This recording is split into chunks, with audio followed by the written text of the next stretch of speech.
Social media has had an interesting effect on politics specifically. Because of social media, herd mentality, identity politics, and the polarizing nature of politics is stronger than ever.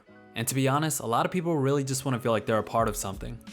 And in a world driven by likes, favorites, clicks, retweets, and sensationalism, people are more likely to conform to what's politically correct and exhibit virtue signaling behavior. And a lot of this is dependent on your environment, the people you're around, your peers, etc. Those are the people you play to. Playing to the crowd and conforming in the age of social media is more apparent than ever.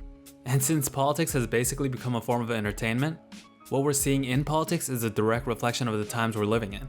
Is it a bad thing? Is it a good thing? I don't really see these things as bad or good anymore. Kinda just speak on what is. And if we're being real, no one actually cares about the truth or what's right or things like that. That's just what they disguise and mask their identity politics with.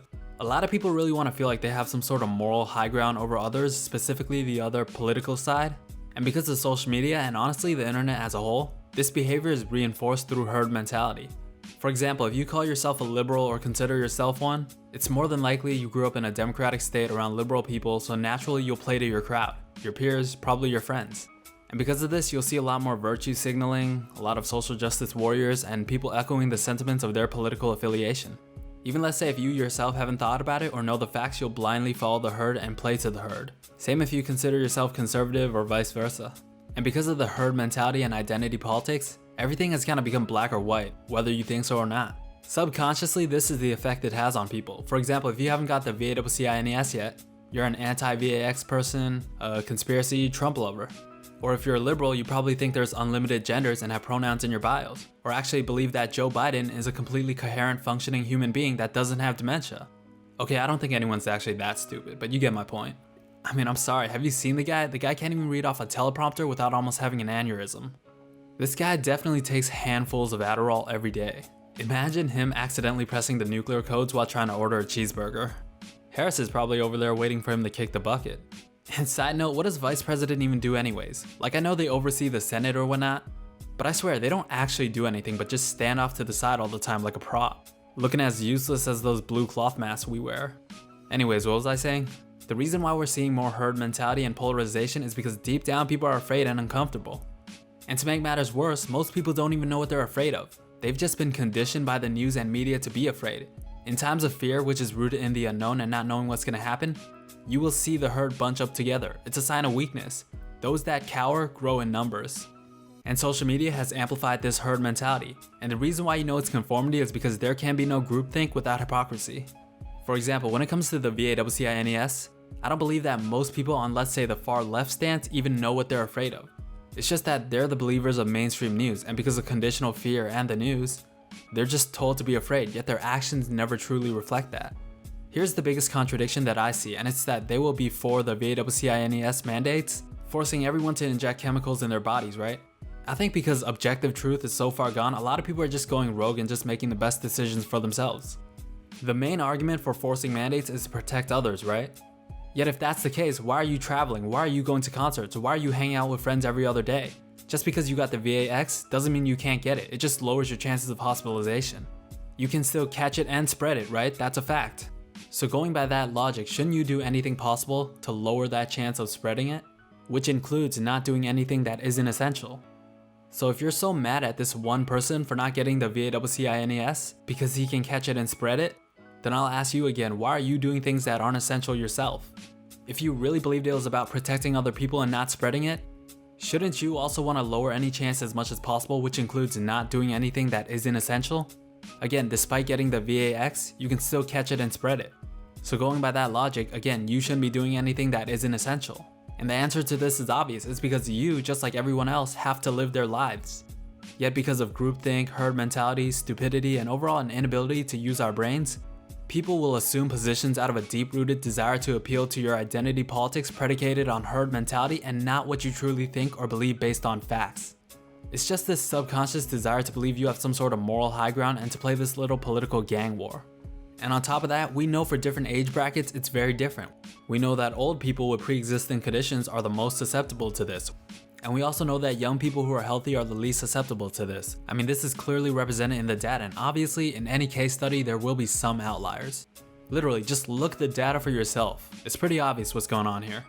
People should be able to weigh the trade-offs and risks for themselves because it affects people differently. And don't tell me it's about protecting other people. No one actually believes that, even on the so-called left. If that really was the case, they would be advocating to not have fans or sporting events and concerts. As a matter of fact, they held the damn Olympics and no one had a problem with that. Everyone was eating that up. Like, yeah, did you see we won gold in this sport? It's like, relax, you didn't win anything. You watched someone on TV win and they weren't representing you. They don't know you. I mean, the Olympics literally had people from all over the world flying and traveling and gathering to one place to play sports. Doesn't matter if they got their VAWCINS, you can still catch it and spread it, right? Isn't it about saving and protecting as many lives as possible and lowering any possible chance of someone catching it?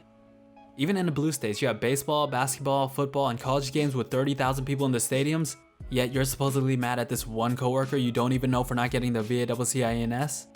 Again, you're not really mad at this person for not getting it, you're just playing into the herd mentality, playing political gang war, trying to feel holier than thou as if you have some sort of moral high ground. Going back to my original point, because it makes you feel good, trying to feel like you're a part of something. Because it honestly doesn't make sense, and the truth is, there is no line, and that's the whole point.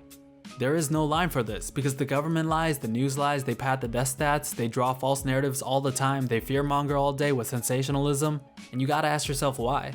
And this isn't speculation, this isn't an opinion, these are objective facts. And to me it's obvious why, but you gotta ask yourself that. And again, this is why you have a bunch of people taking this on a case-by-case basis, making the best decision for themselves and their families.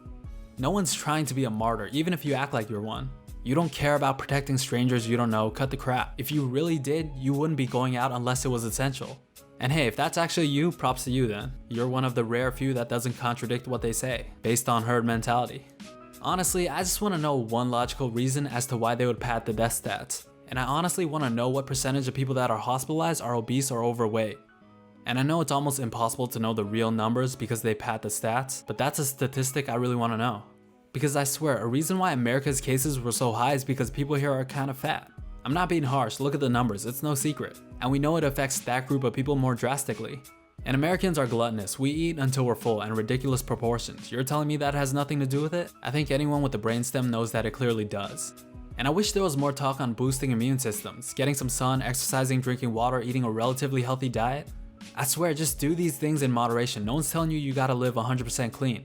You wanna talk about herd immunity? Why don't you talk about herd immunity by cutting out donuts? I thought it was funny how Dunkin' Donuts or whatever was saying they'll give free donuts if you get the VAWCINS. It's like the most hilarious, contradictory, unironic thing ever.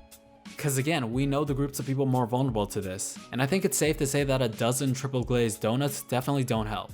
But again, that's the point, there is no line, nothing makes sense anymore. There's a reason why the non-lethality rate for young people is so high.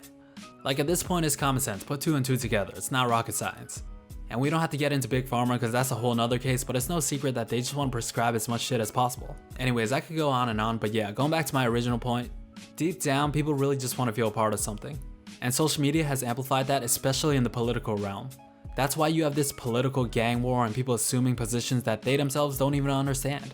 But again, it's predicated on herd mentality, virtue signaling, and this sort of false, pretentious, savior complex mentality that's rooted in a desire to feel like you're a part of something, and on the quote-unquote right side of history. And last point, there is no line, and objective truths and critical thinking are foreign concepts in the age of social media and bullshit. Anyways, yeah, that's all I got for today. If you guys liked the video, leave a like, comment, or sub. With that said, make sure you guys stay true. Talk to you guys real soon. Peace.